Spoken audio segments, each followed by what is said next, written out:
Ok. Más para acá.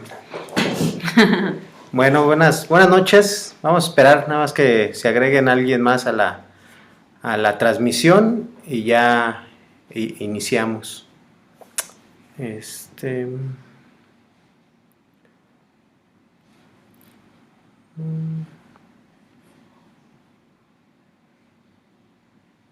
Ok. Bueno, ya están agregando un poquito más. Muy bien. Bueno, pues el día de hoy vamos a revisar un tema que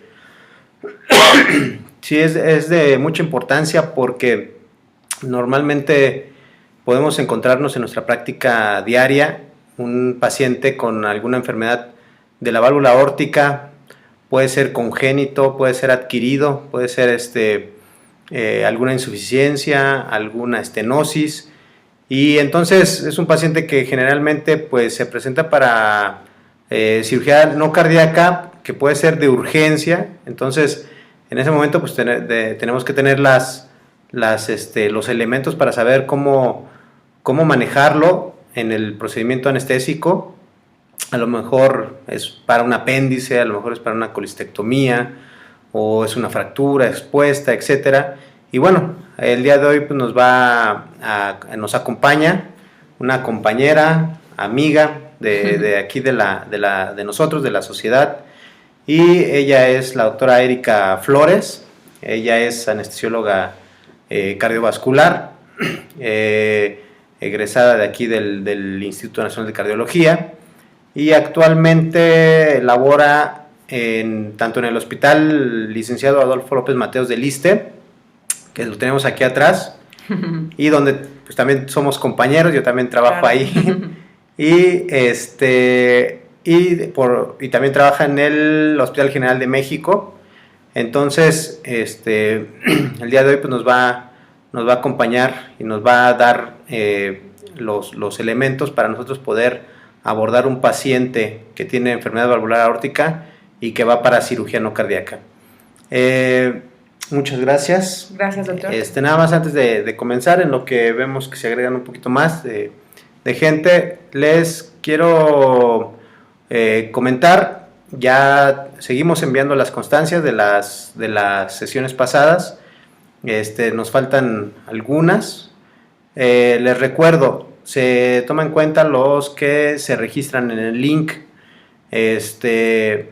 hasta los primeros 30 minutos. Ya me hablaron que les faltan varias constancias, pero pues checándolo prácticamente se registraron o al otro día o ya casi terminando la sesión. Entonces son los primeros 30 minutos y solamente los que se registran en el link, porque también me andan pidiendo las constancias, pero nunca se registraron en el link y se registraron en los comentarios. Realmente lo de los comentarios, como se pierden, pues no los encontramos. Les recordamos, el día de hoy me hubiera gustado ya publicar el programa completo y ya todos los datos para el registro de nuestro próximo curso que vamos a tener en febrero, que es el que les habíamos mencionado, que ya es el primer curso de anestesia en el paciente cardiópata sometido a cirugía no cardíaca, los días 13, 14 y 15 de febrero. Yo espero que a más tardar ya el día de mañana me manden la información completa y ya todos los datos para hacer el registro. Igualmente va a ser por medio de un registro en línea y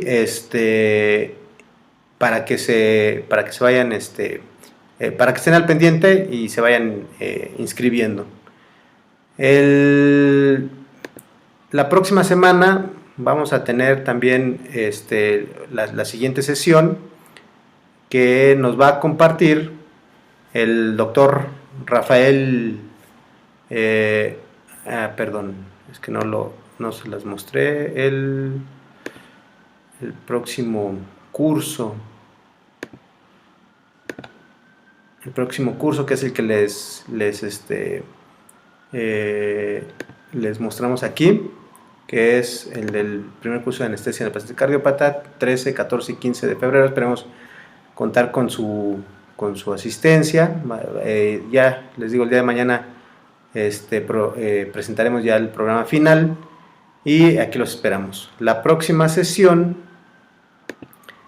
es la que les comentaba, del doctor Rafael Lima Linares, él es anestesiólogo cardiovascular también, y nos va a hablar del catéter venoso central, cuándo está indicado, las técnicas de colocación, qué complicaciones podemos tener, indicaciones, contraindicaciones, complicaciones, etcétera. Todo lo que es acerca del catéter venoso central, lo vamos a revisar la próxima semana. Bueno, sin más preámbulo, pues ya, no sé si quieres comentar algo de todo lo que estamos haciendo aquí, Erika. Pues muy a gusto, la verdad, gracias doctor por la invitación para poder charlar un poco esta noche sobre valvulopatía aórtica. Muchas gracias y bueno, esperamos el curso, ¿no? Así es, que por cierto nos va a estar acompañando con una plática. Bueno, pues te dejamos con la presentación y nos vemos en un ratito. Ok, gracias. Muchas gracias.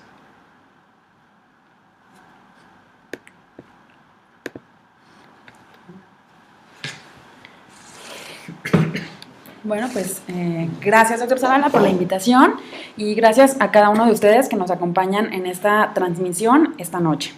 Y bueno, como ya lo mencionó el doctor Zavala, el tema que abordaremos esta noche es valvulopatía aórtica y anestesia en cirugía no cardíaca.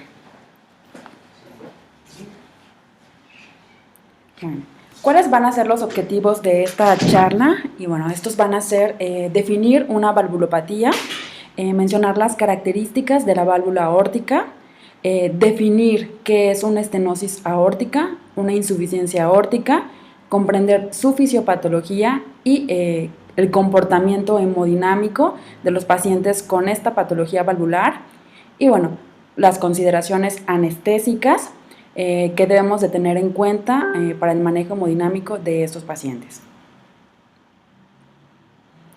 Y bueno, la cardiopatía valvular incrementa con la edad y en términos generales, pues prácticamente el 13% de la población con 75 años o más de edad, pues presentan o tienen una afectación grave o moderada de una o más válvulas cardíacas. Entonces, ya lo decía el doctor, pues realmente no estamos exentos de encontrarnos con un paciente con estas características, ya sea en un proceso de anestesia, cirugía electiva o de urgencia, ¿no? O que incluso cuando realizamos la valoración preanestésica de estos pacientes, a la hora de realizar la exploración física, detectamos un soplo sistólico, ¿no? Que nos hace sospechar en una estenosis aórtica, por ejemplo. Bueno, las válvulas que se afectan con mayor frecuencia pues son la válvula aórtica y la válvula mitral. Las lesiones más comunes son estenosis aórtica y esta pues bueno va a ser por un proceso de degeneración y calcificación de las valvas, esto principalmente en los pacientes de edad mayor, que es lo que generalmente encontramos. La otra es una calcificación temprana de una válvula aórtica bicúspide congénita, es decir, una valvulopatía congénita que se degenera con mayor facilidad. La otra, pues bueno, es la insuficiencia mitral, ¿no? Y esta puede ser por causas primarias, esto puede ser por una enfermedad intrínseca de las valvas o aparato subvalvular o por una causa funcional secundaria. Esto quiere decir que bueno, se va a presentar en pacientes con miocardiopatía dilatada del ventrículo izquierdo o en caso de una insuficiencia mitral posinfarto. Bueno, solo para recordar que esto ya todo lo tenemos claro, pero sí quisiera recordarlo o retomarlo un poco. Y bueno, el corazón, su configuración interna está formado por 4 cavidades, 2 aurículas, 2 ventrículos y 4 válvulas, ¿no? 2 de ellas son aurículo-ventriculares y 2 son válvulas semilunares, ¿no? Y bueno, como sabemos, el retorno venoso sistémico llega a la aurícula izquierda aurícula derecha a través de la vena cava superior y vena cava inferior. Una vez estando en la aurícula derecha, pues pasa hacia el ventrículo derecho a través de la válvula tricúspide. Entonces, es la primera válvula auriculoventricular que vamos a mencionar. Y posteriormente del ventrículo derecho hacia la arteria pulmonar a través de la válvula pulmonar. Posteriormente, este retorno venoso llega a la aurícula izquierda a través de las venas pulmonares y posteriormente al ventrículo izquierdo a través de la válvula mitral. Y bueno, posteriormente del ventrículo izquierdo hacia la circulación sistémica, es decir, hacia la aorta, a través de la válvula aórtica. Entonces tenemos que, bueno, las válvulas cardíacas son estructuras de tejido fibroso conectivo que se van a encargar a través de su cierre y apertura el paso del volumen sanguíneo por las diferentes cavidades cardíacas. Esto con el objetivo de que sea el volumen en una sola dirección, ¿no? Como ya lo mencionamos. Entonces, estas se van a abrir y cerrar y van a estar o permanecer abiertas o cerradas de diferente manera según sea diástole o sístole, ¿no? Entonces, en el proceso de sístole vamos a tener que, bueno, las válvulas auriculoventriculares, tricúspide y mitral, se van a mantener cerradas y las válvulas semilunares, aórtico y pulmonares, se van a mantener abiertas, es decir, para que se pueda expulsar el volumen sanguíneo hacia la pulmonar o hacia la aorta. Y bueno, en el caso de la diástole, pues bueno, las válvulas auriculoventriculares van a permanecer abiertas con la finalidad de que se llene el ventrículo y bueno, las válvulas semilunares, aórtico y pulmonar, se van a mantener cerradas. Bueno, teniendo en cuenta esto que acabamos de mencionar, podemos definir entonces qué es una valvulopatía.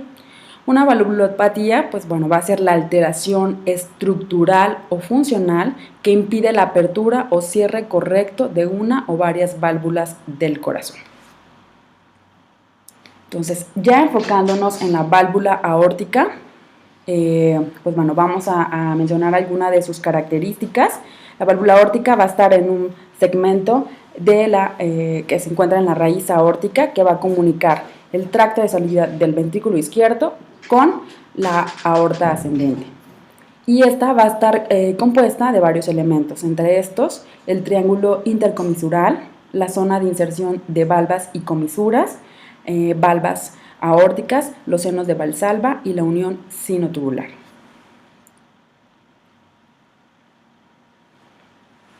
Y bueno, las valvas aórticas pues bueno, van a ser estructuras fibrosas triangulares que van a coaptar entre sí para formar una copa, es decir, se van a unir al centro para poder cerrar la valva, ¿no? Entonces, en condiciones normales, pues las arterias coronarias nacen respectivamente del seno coronario. El seno coronario es como una tienda que van a formar cada una de estas válvulas. Como mencionamos, la válvula aórtica es una válvula tricúspide, entonces va a estar formada por 3 valvas, ¿no? Entonces, estos senos de Valsalva pues, son 3. En ellos vamos a encontrar la arteria coronaria derecha y la arteria coronaria izquierda, respectivamente.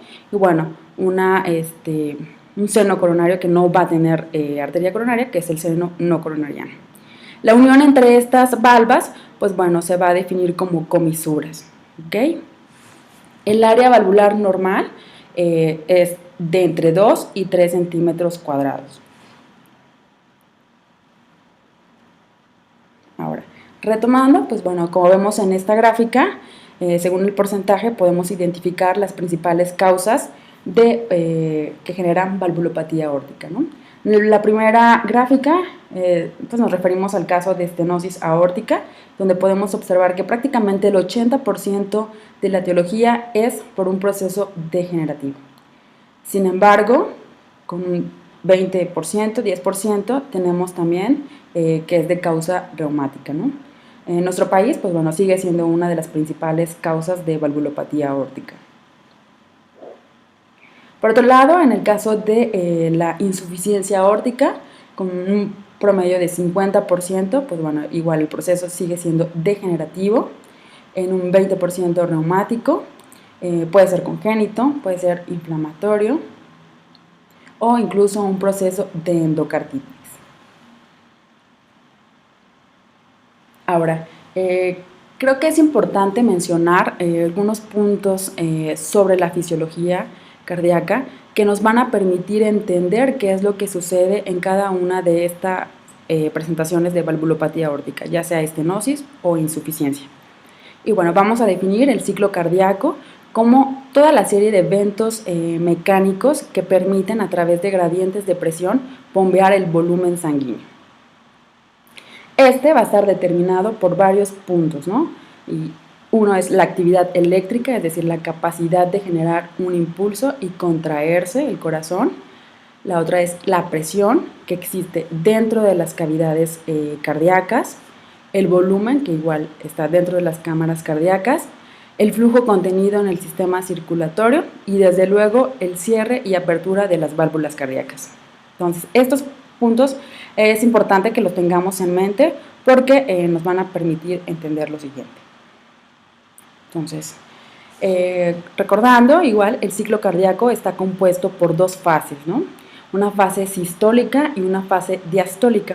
La fase sistólica pues se va a encargar de contracción, es decir, de expulsar el volumen sanguíneo desde el ventrículo izquierdo hacia la aorta.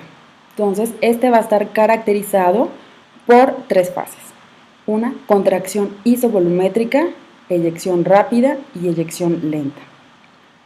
Por otro lado, la fase diastólica, ¿no? Donde pues tenemos que este ventrículo se va a relajar para permitir un llenado ventricular. Esta fase va a estar compuesta igual por un llenado isovolumétrico un llenado rápido y un llenado lento y una relajación isovolumétrica. Entonces, además de que, bueno, dentro de la contracción ventricular o sístole, vamos a tener dos características importantes. Esta va a estar caracterizada por un incremento de la presión y disminución del volumen sistólico.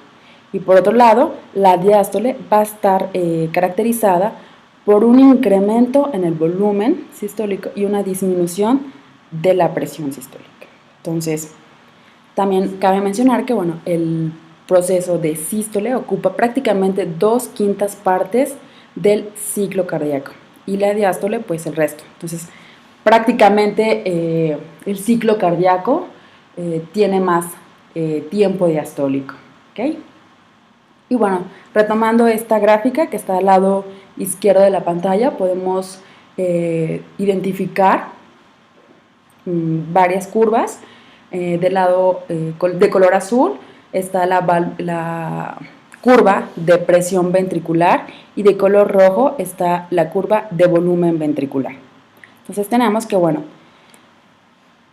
justamente cuando se cierran las válvulas auriculoventriculares, en este caso mitral, una vez que el ventrículo está completamente lleno, la presión ventricular incrementa hasta generar, lo que incluye la contracción isovolumétrica. Una vez que esta presión sobrepasa la presión de apertura de la válvula aórtica, bueno, esta se abre y empieza el proceso de eyección rápida y lenta.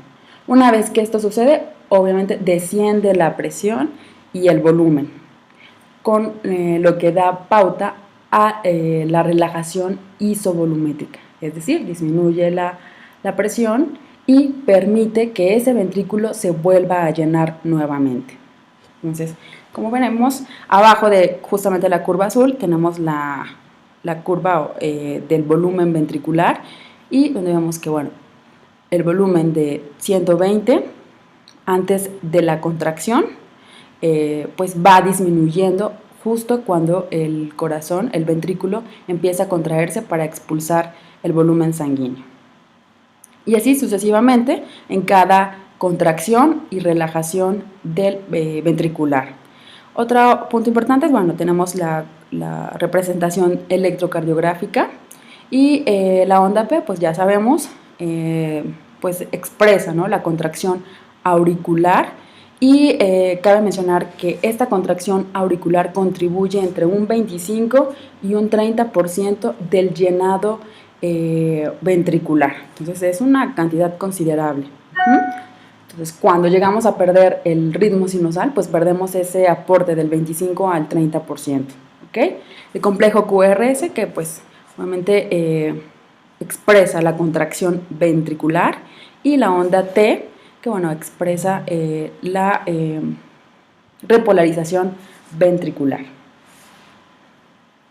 Ahora, también tenemos justo a la mitad de la gráfica una curva de presión venosa central, donde tenemos casi a la mitad la onda A, la cual está dada por la contracción auricular. Posteriormente la onda C, que tiene que ver que una vez que el ventrículo se contrae, moviliza las válvulas, la válvula auriculoventricular hacia la parte superior. Digamos que ese incremento de presión intraauricular es expresado a través de esa curva, esa onda C. Ahora, otro punto importante que tenemos que tener en cuenta para comprender los cambios hemodinámicos de estos pacientes con valvulopatía aórtica, pues es el gasto cardíaco. Y es que el gasto cardíaco, pues bueno, nos va a asegurar administrar un buen aporte, un buen suministro de oxígeno a la economía del cuerpo, ¿ok? Entonces, podemos definir gasto cardíaco como la cantidad de sangre que fluye hacia la circulación en un minuto. Un valor normal es entre 5 y 6 litros por minuto. Ahora, este valor, pues bueno, es relativo. Lo ideal es que todos esos parámetros hemodinámicos los hagamos muy individualizados, porque obviamente va a variar en base al peso y la talla de cada uno de nuestros pacientes. Entonces, lo correcto es hacerlo a través de la evaluación del área de superficie corporal. Entonces, lo correcto es analizar esta variable a través del índice cardíaco, que es el gasto cardíaco entre el área de superficie corporal, lo cual corresponde a entre 2.5 y 3.5 litros por minuto. Entonces, retomando el gasto cardíaco, pues podemos identificar que está determinado por dos variantes, o se calcula con dos variantes. Uno, el volumen sistólico. Volumen sistólico es la cantidad de sangre que va a expulsar el ventrículo en cada latido. Y la otra variable es la frecuencia cardíaca. Entonces, si multiplicamos estas dos variables, nos va a dar el gasto cardíaco. Ya dijimos que lo correcto es hacerlo a través del índice cardíaco. Entonces, es importante saber que el volumen sistólico va a ser o se puede modificar por ciertos determinantes del gasto cardíaco. ¿Okay? Estos determinantes del gasto cardíaco es importante que los tengamos siempre en mente, porque obviamente nos van a comprometer el volumen sistólico y a su vez el gasto cardíaco. ¿Okay? Entonces, el volumen sistólico va a estar determinado por estos factores: precarga, poscarga y contractilidad. Y bueno, ¿qué entendemos por cada uno de estos determinantes? La precarga la vamos a definir como el estrés de la pared al final de la diástole. Eso quiere decir que, bueno, todo el volumen que permita aceptar el ventrículo va a hacer que se genere un estrés en la pared al final de la diástole. Es decir, una vez que el ventrículo está lleno con ese volumen sanguíneo. Entonces, este va a ser el detonante para que se genere el impulso de la contracción. ¿Okay? Entonces, la precarga pues, va a estar determinado por el volumen diastólico final ventricular y el grosor de la pared ventricular. Entonces, también cabe mencionar que la precarga puede ser afectado por varios factores, ¿no? El volumen sanguíneo, es decir, si por ejemplo el paciente presentara un choque hipovolómico, comprometeríamos el volumen y a su vez la precarga, porque no habría esa capacidad o ese estrés de la pared, ¿no?, que generara una contracción. El otro factor, pues bueno, es la presión intratorácica, la presión intrapericárdica. Es decir, si están apretando el corazón por fuera, pues no va a permitir distenderse o aceptar todo ese volumen, ¿no?, que llega al ventrículo. El otro factor, pues bueno, es el tono venoso, la contractilidad y la otra parte que ya mencionamos, pues la contribución auricular, ¿no? Y dijimos que, bueno, en cada contracción auricular se favorece entre un 30% con el llenado ventricular. Otro determinante del gasto cardíaco es la poscarga, y esta la podemos definir como la impedancia arterial, es decir, la fuerza que se opone a la eyección del ventrículo izquierdo. Esta puede verse influida por la distensibilidad y la resistencia del sistema arterial. Por lo tanto, cuando hay un incremento de las resistencias vasculares sistémico, podemos expresarlo como una disminución del gasto cardíaco, es decir, está incrementada esa fuerza, entonces el ventrículo no se puede, no expulsa con facilidad ese volumen sistólico. Y por el contrario, cuando hay una disminución de las resistencias vasculares sistémicas, pues bueno, podemos tener o asumir un incremento del gasto cardíaco. Ahora, el otro determinante del gasto cardíaco es la contractilidad. Y pues con esto nos referimos a las propiedades intrínsecas de la célula cardíaca que definen la cantidad de trabajo que el corazón puede efectuar, ¿okay? Y nos referimos tanto a las células marcapaso del corazón como a las células de contracción, es decir, las células musculares. Y las características que mencionamos aquí, pues bueno, son el cronotropismo, la capacidad de las células marcapaso de generar un impulso y generar un potencial de acción y una contracción, así como el inotropismo, que es la capacidad que tiene el corazón de contraerse, y el lucitropismo, la capacidad de relajarse.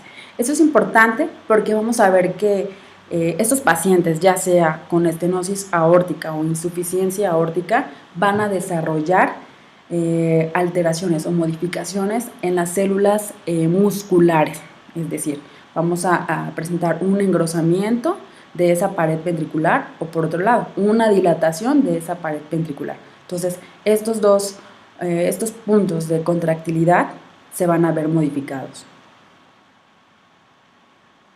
Ahora, algo también muy importante que debemos de tener en cuenta siempre que nos encontramos con un paciente con una cardiopatía es en todos esos factores que van a determinar la demanda y el aporte de oxígeno miocárdico. Dentro de los factores que disminuyen el aporte de oxígeno, vamos a encontrar el incremento de la frecuencia cardíaca, disminución del contenido de oxígeno arterial, disminución de la hemoglobina, disminución de la saturación de oxígeno y disminución del flujo sanguíneo coronario, así como disminución de la presión de perfusión coronaria e incremento de las resistencias vasculares coronarias. Y pues por otro lado, los factores que incrementan la demanda de oxígeno, aquí vamos a tener igual forma la frecuencia cardíaca, incremento de la tensión de la pared del ventrículo izquierdo, un ventrículo hipertrófico, ese es el ejemplo, un incremento de la presión sanguínea sistólica, un incremento de la contractilidad y un incremento del grosor de la pared, ¿no? Entonces, esto es importante, como vemos, la frecuencia cardíaca está incluida en los dos. O sea, si incrementa la frecuencia cardíaca, disminuye el aporte de oxígeno. ¿Por qué? Porque, como sabemos, el corazón se irriga, las arterias coronarias del corazón se irrigan en diástole. Entonces, la frecuencia cardíaca, cuando nosotros tenemos un incremento de la frecuencia cardíaca, pues el tiempo diastólico disminuye. Entonces, disminuimos ese tiempo que tiene el corazón para poder irrigar las coronarias, ¿no? Entonces, retomando estos dos puntos, es también de suma importancia que recordemos algo que se llama presión de perfusión coronaria. Entonces, esta es la presión que nos va a asegurar un buen aporte de oxígeno miocárdico a través de las coronarias. Se va a calcular a través de, la presión diastólica aórtica menos la presión telediastólica del ventrículo izquierdo. El valor normal debe ser igual o mayor de 50. Entonces, si tenemos un paciente que, digamos que es hipertenso y por alguna razón disminuye su presión arterial, comprometemos de forma súbita, aún más del 20%, pues comprometemos la presión de perfusión coronaria. Entonces, siempre que tengamos un paciente cardiópata, hay que pensar en esto. Y sobre todo porque los pacientes con ya sea una estenosis aórtica principalmente, como tienen un grosor ventricular muy grande, pues queda comprometida la circulación coronaria, ¿no? Entonces, son pacientes que tienen riesgo de isquemia, de infarto transoperatorio. Bueno, tenemos prácticamente dos tipos de lesiones de la válvula aórtica y estas pueden ser o estenosis o insuficiencia. En algunos casos incluso pueden estar las dos presentes, pero vamos a enfocarnos primero en estenosis aórtica. La estenosis aórtica la vamos a definir como una obstrucción, es decir, una estrechez al flujo de salida de la sangre desde el ventrículo izquierdo hacia la aorta. Entonces, a veces muchos de los pacientes cuando inician con un grado leve de estenosis aórtica, pues son asintomáticos, ¿no? Entonces, realmente el diagnóstico ya se hace en estadios pues, más tardíos y prácticamente la tríada clásica de esos pacientes es angina, síncope, ya datos de insuficiencia cardíaca y recordar que esos pacientes pues, tienen riesgo de muerte súbita. Ya lo mencionábamos, pero igual la etiología. ¿Qué es lo que va a causar una estenosis aórtica? Pues bueno, la afectación reumática, que sigue siendo todavía relevante en nuestro país, la afectación degenerativa por envejecimiento y la malformación congénita de la válvula. Ya mencionamos que bueno, hay una alteración congénita de la válvula aórtica, normalmente está formada por 3 valvas, pero en caso de que sea bicúspide, es decir, que en lugar de 3 tenga 2 valvas, pues bueno, facilita que se lleve a cabo un proceso de degeneración. Ahora, siempre hay que tomar en cuenta esto y recordar que un paciente, es decir, con estenosis aórtica, con dificultad o bueno, con obstrucción a la salida del ventrículo izquierdo, va a hacer que este ventrículo se esfuerce muchísimo más para poder expulsar el volumen. Si recordamos, mencionamos un área valvular de 2 a 3 centímetros cuadrados. Entonces, si disminuye a la mitad o menos esa área valvular, pues el corazón, el ventrículo izquierdo, tiene que esforzarse al doble para poder expulsar ese volumen sistólico. Entonces, vamos a ver que esos pacientes tienen una sobrecarga de presión.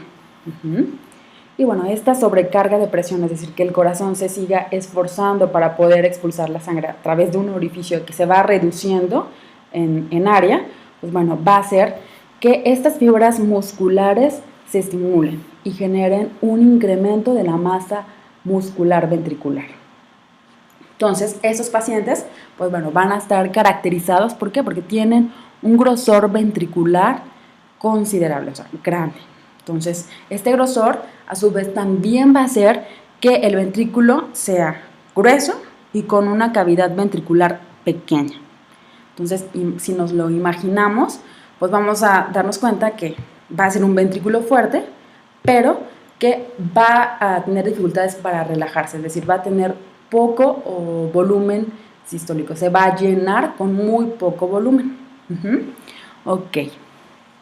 Entonces, pues retomando, prácticamente los pacientes que tienen 1 centímetro de área valvular, pues son los pacientes que ya tienen datos o síntomas, ¿no? E incluso un área valvular de 0.5 centímetros, pues estamos hablando de una estenosis aórtica crítica con riesgo de muerte súbita.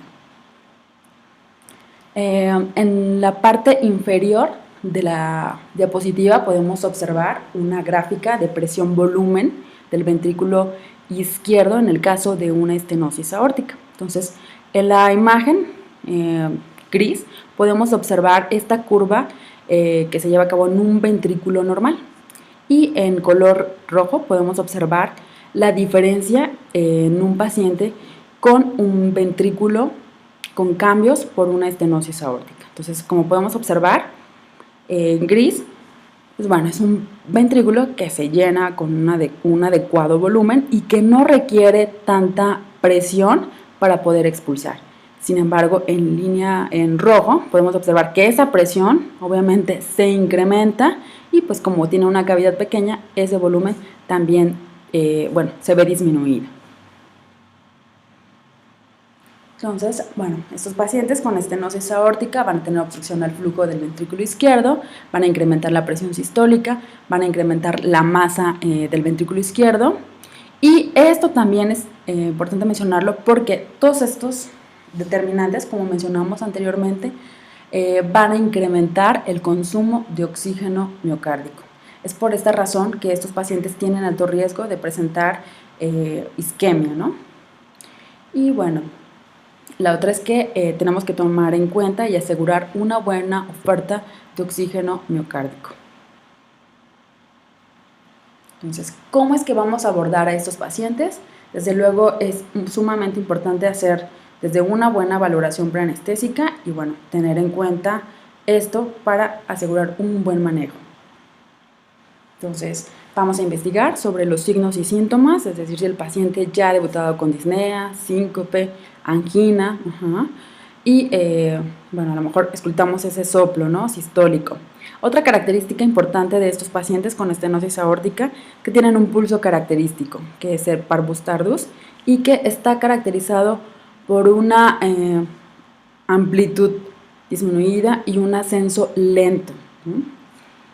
Y bueno, en el electrocardiograma podemos encontrar datos de hipertrofia ventricular izquierda, inversión de la onda T, bloqueo de rama izquierda de haz de His. Y en el caso de la radiografía de tórax, pues puede ser normal o darnos datos de crecimiento de cavidades izquierdas o incluso observar una dilatación de aorta ascendente.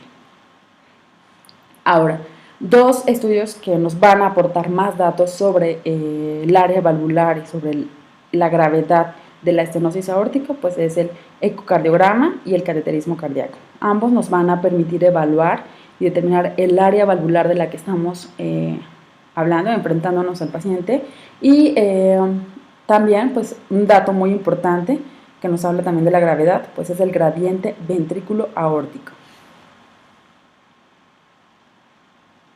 Ahora, ¿qué puntos importantes tenemos que tomar en cuanto a la valoración preanestésica? Uno, tener desde luego en cuenta la fisiopatología de la enfermedad, que le hemos explicado, y ver, o sea, saber si es una cirugía de urgente y tomar en cuenta esos cambios hemodinámicos, ya sea por la patología quirúrgica o el estado de gravedad del paciente. Por ejemplo, choque hipovolémico, ¿no? Que también nos da cambios hemodinámicos y que tenemos que tomar en cuenta, ¿no? Aparte de su patología valvular o en caso de sepsis. El otro dato súper importante que tenemos que tomar en cuenta es evaluar la gravedad de la enfermedad. Y esto lo vamos a hacer obteniendo, como mencionamos, información o datos sobre el área valvular y el gradiente ventrículo aórtico. También definir qué clase funcional es el paciente, si ha debutado con edema agudo pulmonar, angina o síncope, y si se puede mejorar el estado hemodinámico. ¿Okay? También es importante mencionar que cuando nos enfrentamos a este paciente tenemos que tomar en cuenta que esos pacientes tienen riesgo de endocarditis, porque pues bueno, ya tienen alteración en las válvulas, ya sea aórtica o una o dos válvulas, y el riesgo de hacer endocarditis pues está latente. Entonces tenemos que procurar y hacer profilaxis antibiótica, ¿no? Y como hemos mencionado, son pacientes que tienen riesgo de isquemia, y si tienen ya una lesión coronaria existente, pues ese riesgo se ve incrementado. Ahora, la American Heart Association y la American College de Cardiología del 2014 clasifican la valvulopatía en 4 estadios, de la A a la D. Podemos resumir, bueno, esta clasificación se realiza según la presencia o ausencia de síntomas, la gravedad hemodinámica de la enfermedad y el impacto de la lesión valvular en la función ventricular. Entonces divide en 4 etapas. La etapa A, pues bueno, se refiere a la presencia de factores de riesgo. El estadio B, en una valvulopatía sintomática de gravedad leve o moderada. El estadio C1, pues bueno, es una valvulopatía sintomática grave con función ventricular derecha e izquierda compensada. Y la etapa C2, pues bueno, es una valvulopatía grave con función ventricular derecha o izquierda descompensada. Y la etapa D, pues bueno, es una valvulopatía con consecuencias hemodinámicas severas. Entonces, este es el cuadro completo, donde vemos cada uno de estos estadios, la descripción de los síntomas y bueno, los criterios, ¿no? Hemodinámicos que nos van a hacer pensar en la gravedad de esta valvulopatía. Entonces, una vez que ya hemos hecho esto, pues bueno, tenemos que tomar en cuenta los efectos que el procedimiento quirúrgico y las técnicas anestésicas tienen sobre la condición y la función cardíaca preexistente. ¿Qué tipo de monitoreo debo usar? Y si el monitoreo hemodinámico invasivo es beneficioso, ¿no? Y bueno, ¿qué agentes vasoactivos debo seleccionar o preparar? Ya sean inotrópicos o vasopresores, ¿no? Esto obviamente enfocado en cuanto a nuestros objetivos hemodinámicos, es decir, de compensar estas variables hemodinámicas que se presentan y que se pueden modificar o agudizar cuando se le agrega un proceso quirúrgico anestésico. Entonces, ¿qué es lo que tenemos que hacer? Recuerdan que mencionamos todos los determinantes del gasto cardíaco. Pues bueno, es el momento de traerlos y pensar en cómo vamos a modificar cada uno de ellos en beneficio de que el paciente se mantenga estable y que si alguno de estos determinantes del gasto cardíaco se nos modifica, pues bueno, nos va a generar inestabilidad hemodinámica. ¿Okay? La frecuencia cardíaca. La frecuencia cardíaca son pacientes que tenemos que tener con una frecuencia cardíaca entre 60 y 80 latidos por minuto. Si el paciente llegara a taquicardizarse, pues nos metería en aprietos. ¿Por qué? Porque hemos mencionado que justamente son pacientes que tienen una cavidad ventricular muy pequeña. Entonces, si nosotros disminuimos el tiempo diastólico, no vamos a dar oportunidad a que este ventrículo se llene. Y si disminuimos el volumen sistólico, vamos a disminuir también el gasto cardíaco. Entonces, esos pacientes, nuestro enemigo es la taquicardia, entonces tenemos que mantenerlos con frecuencia cardíaca normal, entre 60 y 80 latidos por minuto. Otro determinante, el ritmo cardíaco. Obviamente, lo que más nos conviene es tenerlos en ritmo sinusal, no perder el sinusal. ¿Por qué? Porque como hemos mencionado, la contracción auricular contribuye entre el 25 y 30% del llenado ventricular. Entonces, si perdemos el sinusal, perdemos también ese 25 o 30% de llenado ventricular. Entonces, también disminuye el volumen sistólico y disminuye el gasto cardíaco. Otro determinante que hemos estado mencionando es la precarga. Entonces, a estos pacientes tenemos que asegurar una buena precarga, es decir, mantener ese ventrículo lleno para que pueda generar ese estrés de la pared y favorecer la contracción. Por ejemplo, en el caso de que administremos, pues, no sé, imaginemos propofol, ¿no? Que sabemos que va a ocasionar una vasodilatación, pues eso va a asegurar o va a disminuir que el retorno venoso disminuye, ¿no? Va a generar que disminuya el retorno venoso, entonces va a comprometer también la precarga. Entonces a estos pacientes hay que asegurar que tengamos una precarga óptima, porque si de por sí es una cavidad pequeña y si lo restringimos, pues mucho menos, ¿no? Va a disminuir. La otra es que la poscarga. A estos pacientes generalmente tienen una poscarga incrementada, entonces tenemos que asegurar que se mantenga. Lo ideal es tenerlos con una presión arterial media, mayor o igual a 70 milímetros de mercurio, o no permitir que disminuya el menos del 20% de la línea basal. Entonces, 70 de media o asegurar que no descienda más del 20% de sus basales. Porque, obviamente, si disminuye la poscarga, se hipotensa el paciente, comprometemos la presión de perfusión coronaria que hemos mencionado. ¿Okay? El otro determinante, pues la contractilidad. Estos son pacientes con un ventrículo, como hemos mencionado, grueso, fuerte. Entonces, la contractilidad es un determinante que podemos dejar así, no hay que modificarlo. Simplemente asegurar todos los demás, ¿ok?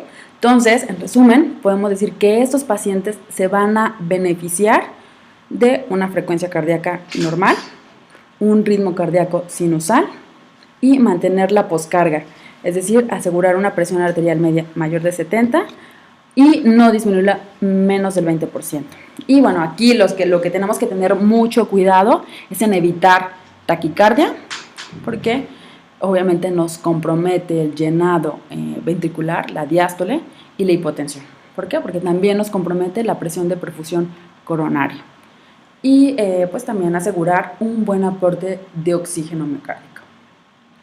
El monitoreo, pues bueno, prácticamente electrocardiograma, 2 derivaciones, D2, B5, una saturación de oxígeno, el CO2, que tiene que estar lo normal, porque obviamente sabemos que si se incrementa, pues tenemos modificaciones tanto en la frecuencia como en las resistencias sistémicas. Y la presión arterial, lo ideal es tener línea arterial. ¿Por qué? Porque va a ser la única manera de que nos podamos dar cuenta de ya sea el mínimo cambio hemodinámico en cuanto a la poscarga, ¿no? Entonces, para poderlo corregir, optimizar, es la forma en la que lo tenemos que hacer. Nos damos cuenta inmediatamente, ¿no? Y la otra, pues obviamente, si tuviéramos o si tenemos el ecocardiograma transesofágico, porque obviamente nos va a permitir evaluar cómo se está llenando ese ventrículo, si está expulsando adecuadamente, cómo se está moviendo ese músculo ventricular, ¿ok? Entonces, tenemos este cuadro que nos resume, ¿no?, cuáles son los puntos claves. Los objetivos hemodinámicos, ritmo sinusal, evitar fibrilación auricular u otra taquicardia supraventricular, pues lo vamos a hacer simplemente con el monitoreo de 5 derivaciones, ¿no? Y si se llegara a presentar alguna arritmia, pues bueno, corregirla, ¿no?, recuperar el ritmo sinusal. La frecuencia cardíaca, que debe ser normal, entre 60 a 80 latidos por minuto, evitar taquicardia y bradicardia severa o incluso un ritmo de la unión, ¿no? Eso sí, obviamente nos pondría en apuros. Y pues bueno, la forma de monitorizar es a través de la oximetría de pulso. Y la intervención, como ya mencionamos, es prevenir la taquicardia asegurando una adecuada profundidad de la anestesia. Es otro punto importante, ¿no? Entonces tenemos que evitar que el paciente pues se taquicardiza. Entonces nuestro plan anestésico debe estar enfocado en una adecuada profundidad anestésica y una buena analgesia, ¿no?, desde la inducción, el realizar la laringoscopía que no nos permita que se taquicardice el paciente. El otro determinante es mantener la poscarga, evitar la hipotensión. De hecho, estos pacientes pues la verdad es que preferimos no a veces dar anestesia anorexia porque pues bueno, eso nos genera un bloqueo simpático, ¿no? Entonces nos genera vasodilatación y si no lo logramos compensar de forma inmediata, pues nos puede comprometer la presión de perfusión coronaria y desencadenar incluso fibrilación ventricular y paro cardiorrespiratorio. Entonces mucho cuidado con eso. Y bueno, si se llegara a presentar, obviamente administrar un vasoconstrictor, lo ideal sería fenilefrina, norepinefrina. ¿Por qué? Porque solamente van a actuar a través de los receptores alfa. Entonces, solamente a través de las resistencias vasculares sistémicas, sin que nos modifique la activación de los receptores beta. Es decir, la frecuencia cardíaca no la queremos modificar, no la queremos incrementar. Mantener la precarga, obviamente evitar hipovolemia, evaluar la respuesta a fluidoterapia, compensar en caso de que tengamos un sangrado súbito, ¿no? Entonces, siempre mantener un buen volumen. Y la otra es mantener la contractilidad. Como les decía, estos pacientes generalmente tienen un ventrículo pues que tiene buena contractilidad, entonces es raro que requeramos algún inotrópico, ¿no? Pero igual, si se llega a presentar, utilizarlo. Entonces, lo más importante, no modificar la frecuencia cardíaca, no taquicardia y mantener una buena poscarga. Si no logramos, optimizarlo con el apoyo de algún vasopresor, es decir, solo estimular los receptores alfa. Y bueno, la otra valvulopatía pues es la insuficiencia aórtica. Y esta, pues bueno, está caracterizada porque la válvula aórtica no se cierra bien y hay un flujo anormal de sangre en diástole desde la aorta hacia el ventrículo izquierdo. Es decir, el ventrículo se contrae, expulsa el volumen sistólico a través de la válvula aórtica hacia la aorta, pero una vez que termina de expulsar, el ventrículo se relaja y ese volumen que había expulsado retorna nuevamente al ventrículo izquierdo. ¿Cuáles son las causas? Ya lo hemos mencionado: afectación reumática, afectación degenerativa, es decir, por un proceso degenerativo de envejecimiento, endocarditis o un proceso de traumatismo. Entonces, ¿qué es lo que ocurre en estos pacientes con insuficiencia aórtica? Pues bueno, la fisiopatología y la presentación clínica dependen de la cronicidad, es decir, entre más tiempo haya pasado o de evolución, obviamente el volumen regurgitante va siendo mayor y la enfermedad se va agravando, ¿no? Y bueno, los problemas hemodinámicos dependen de la severidad de la insuficiencia, es decir, qué tanto está regresando del volumen hacia el ventrículo y la carga de volumen regurgitante. Entonces, pensemos qué es lo que sucede aquí en esta valvulopatía. Entonces, tenemos, bueno, como ya lo mencionamos, el ventrículo izquierdo se contrae, expulsa el volumen hacia la aorta a través de la válvula aórtica y se regresa a ese volumen. Entonces, el ventrículo izquierdo, entonces, tiene el volumen que normalmente tiene de volumen sistólico más el volumen que regurgita a través de la válvula aórtica. Entonces, este incremento gradual del volumen va haciendo que este ventrículo se vaya dilatando, es decir, genere una hipertrofia excéntrica. ¿Okay? Entonces, ¿cuáles van a ser los determinantes del volumen regurgitante? Pues el área del orificio, un orificio más grande, es decir, que no, entre menos capten estas valvas, pues más volumen regurgitante vamos a tener. El gradiente de presión, es decir, si en la aorta tenemos un incremento de presión, pues más volumen vamos a tener de regreso hacia el ventrículo. Y la frecuencia cardíaca, porque como hemos mencionado, justamente depende, si se incrementa la frecuencia cardíaca, disminuimos el tiempo de diástole. ¿Okay? Entonces, aquí nuevamente mostramos esta gráfica donde vemos presión y volumen. En gris, un ventrículo normal, sin alteraciones, y en color rojo, un ventrículo con cambios por una insuficiencia aórtica. Como podemos observar, pues este ventrículo pues, tiene muchísimo más volumen. O sea, a lo mejor requiere la misma presión para poderlo expulsar, pero es un ventrículo dilatado, con mucho más volumen de lo habitual. Ahora, igual, ¿qué vamos a hacer con estos pacientes? Igual, la valoración preanestésica es importante porque nos va a dar la pauta de las modificaciones y de la gravedad de la enfermedad y, bueno, el manejo anestésico. Evaluar la gravedad de la enfermedad, obtener información sobre el área valvular y el gradiente ventrículo aórtico, la clase funcional, si el paciente tiene arritmias, si ya hizo un evento de edema agudo pulmonar, si tiene angina, si ha presentado síncope y, bueno, mejorar el estado hemodinámico del paciente, ¿no? Igual, también tomar en cuenta que estos pacientes tienen riesgo de endocarditis y hay que tomarlo en cuenta para iniciar antibioterapia. Igual, hay que tomar en cuenta las pautas de la clasificación de las valvulopatías del American Heart y del Colegio de Cardiología y clasificar, ¿no?, en qué etapa de la enfermedad se encuentra el paciente. Entonces, si ya sabemos que estos pacientes con insuficiencia aórtica van a ser pacientes con una cardiopatía, digamos que dilatada, con una dilatación de ese ventrículo, ahora llevemos los determinantes del gasto cardíaco a este paciente y veamos cuáles son de los determinantes que debemos de modificar y que nos van a beneficiar, y por otro lado los que tenemos que cuidar, porque si se nos modifican, el paciente se puede deteriorar. Entonces, bueno, la frecuencia cardíaca. Estos pacientes es importante que tengamos una frecuencia cardíaca incrementada, ¿no? Una frecuencia cardíaca de 90 latidos por minuto. ¿Esto por qué?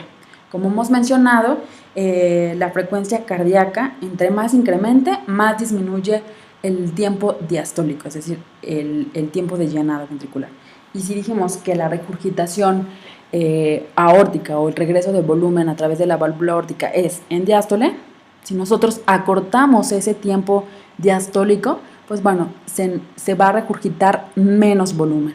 Entonces, a esos pacientes nos conviene tenerlo con frecuencia cardíaca incrementada, ¿ok? Ahora, la poscarga. Este determinante es muy importante porque como dijimos, si incrementamos la poscarga, es decir, incrementamos la fuerza o la necesidad de que ese ventrículo se esfuerce para poder expulsar sangre, pues más volumen se nos va a regurgitar hacia el ventrículo izquierdo. Entonces, son pacientes que se benefician de una poscarga disminuida, es decir, que el corazón se pueda expulsar, contraer con facilidad y expulsar el volumen sistólico sin que haya una fuerza que impida ese vaciamiento. Entonces, la otra es la contractilidad y estos pacientes, pues obviamente son pacientes que tienen ya una dilatación del ventrículo por ese exceso de volumen y en esto sí podemos apoyarnos del uso de algún inotrópico, ¿no? En este caso, dobutamina podría ser una opción, ¿ok? Entonces dijimos que nos beneficiamos de un incremento de la frecuencia cardíaca, una disminución de la poscarga y adecuar una buena contractilidad. Entonces, otra pauta importante es que, bueno, ya una vez sabiendo cuáles son estos determinantes del gasto cardíaco, cuáles son las alteraciones hemodinámicas que presentan estos pacientes con ya sea estenosis aórtica o insuficiencia aórtica, entonces ahora nos queda saber o recordar cuáles son los cambios hemodinámicos que nos genera cada uno de los anestésicos que usamos y entonces ajustarlo. Ya dijimos que, por ejemplo, en un paciente con una insuficiencia aórtica nos conviene que mantenga frecuencia cardíaca incrementada, que disminuya la poscarga, pues bueno, podríamos usar un inductor, a lo mejor, con esas características, es decir, que no me disminuya la frecuencia cardíaca y que no me incremente la poscarga o las resistencias vasculares sistémicas. Por ejemplo, la ketamina obviamente no sería como la primera opción, ¿no? en ese paciente con una insuficiencia aórtica, ¿no? Y, por ejemplo, un paciente con estenosis aórtica que ya mencionamos, que también nos beneficia de tener una frecuencia cardíaca normal y con un incremento de las resistencias vasculares o de la poscarga, bueno, por ejemplo, el propofol, ¿no? Que sabemos cuáles son sus características o los efectos hemodinámicos que nos condiciona, pues bueno, no sería una opción porque sabemos que nos disminuye, ¿no? Las resistencias vasculares. Entonces, siempre hay que tomar en cuenta los cambios hemodinámicos y los efectos que se van a sumar por el uso de cada uno de nuestros fármacos anestésicos. Entonces, bueno, ¿cuáles son las conclusiones? Tener en mente lo que mencionamos, los determinantes del gasto cardíaco siempre, pensar en qué es lo que puedo modificar, qué es lo que puedo optimizar, con la finalidad de optimizar la cuestión hemodinámica, ¿no? Y entender la fisiopatología de la valvulopatía. Como vemos, la estenosis y la insuficiencia aórtica se comportan completamente contrario, ¿no? Lo que le beneficia a uno es contraproducente para el otro. Entonces, tener siempre en mente eso. Y bueno, tener en cuenta los efectos cardiovasculares de los fármacos anestésicos y la otra es asegurar, ¿no? Es decir, si sé cuál va a ser el comportamiento, pues tengo que compensar esos cambios hemodinámicos según sea cada uno de los casos y optimizar, ¿no? Si requiero inotrópico, bueno, tenerlo a la mano. Si requiero vasopresor, pues bueno, tenerlo igual a la mano y a lo mejor ir conjuntando, ¿no? Todos estos elementos para poder asegurar una estabilidad hemodinámica en esos pacientes. ¿Ok? Pues bueno, muchas gracias.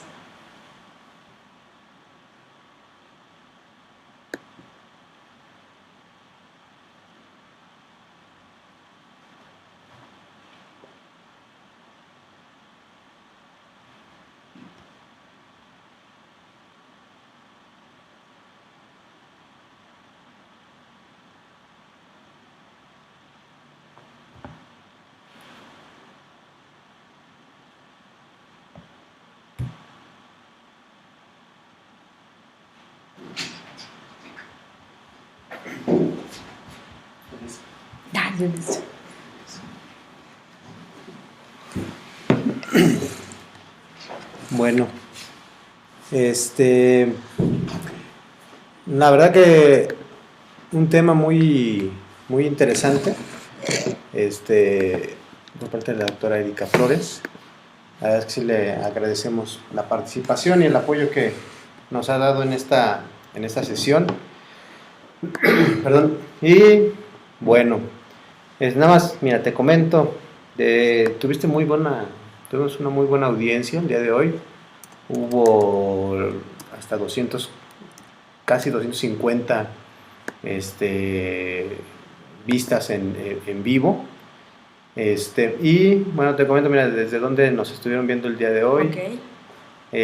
Del Hospital Materno Infantil de Durango, del Hospital Militar Regional de Monterrey, del Hospital 1 de Octubre, en Culiacán, Sinaloa, del ISSSTE, del Hospital Regional Licenciado Adolfo López Mateos del ISSSTE, ¿por qué será? Del Hospital Roosevelt en Honduras, del Salvador, del Hospital de la Mujer, doctora María Isabel Rodríguez, del Centro Médico, del Hospital de Cardiología del Centro Médico Nacional, del IMSS, del Hospital del ISSSTE Valentín Gómez Farías del ISSSTE en Guadalajara, de República Dominicana, del Hospital Plaza de la Salud, del Hospital Pediátrico de Legaria, del Hospital General La Raza, Hospital Regional de Alta Especialidad de la Península de Yucatán, de aquí del Instituto Nacional de Cardiología, de Perú, del Hospital Regional de Cusco, de Ecuador, del Hospital José Carrasco Arteaga, Hospital General de México, también porque será, del Hospital General de Tlapa, que constantemente nos ven allá, Hospital Ángeles de las Lomas, de Bolivia, de la Caja Nacional de Salud, de Guatemala, del Hospital Nacional Amatitlán, del Hospital del Niño y la Mujer, de Colombia, de Bolivia, del Seguro Social Universitario Estudiantil, del ICEMIN, Hospital Gregorio Salas, Hospital La Bene de San Luis, el Hospital General de Puerto Escondido, el Hospital General Gea González, el IMSS 32 de Minatitlán, Hospital Departamental de Nariño en Colombia, El Salvador, Hospital Dr. José Molina Psiquiátrico, del ISSSTE de Zacatecas, del Hospital Central de San Luis Potosí, Hospital Regional Guillermo Díaz de Perú, de la CEMAR, del ISSSTE, del Hospital Juárez, del Hospital Seguro Social Estudiantil de Bolivia,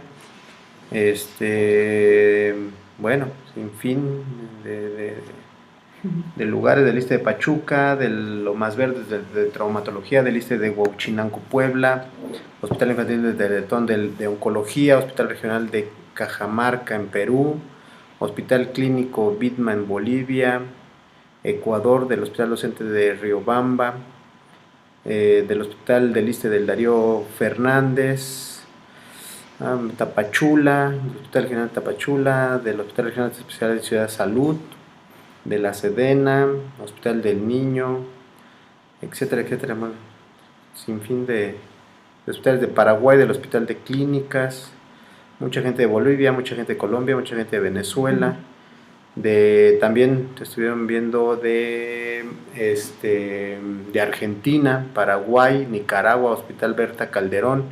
Bueno, pues a todos les damos las gracias por habernos visto el día de hoy. Y bueno, les quiero comentar, el día de hoy les hacemos la invitación para nuestro primer curso de anestesia en el paciente cardiópata sometido a cirugía no cardíaca los días 13, 14 y 15 de febrero de ya. Estamos a un mes, menos de un mes, entonces para que se acerquen, ahí están los datos de contacto. Nos otorgan 10 puntos en la modalidad virtual y 15 puntos en la modalidad presencial del Consejo Nacional de Certificación en Anestesiología. El costo para asistentes presenciales son aquí en el auditorio del Instituto Nacional de Cardiología, son 2,000 pesos, y el costo por la transmisión en vivo son 1,500. También les mencionamos que hay una liga en donde se pueden inscribir.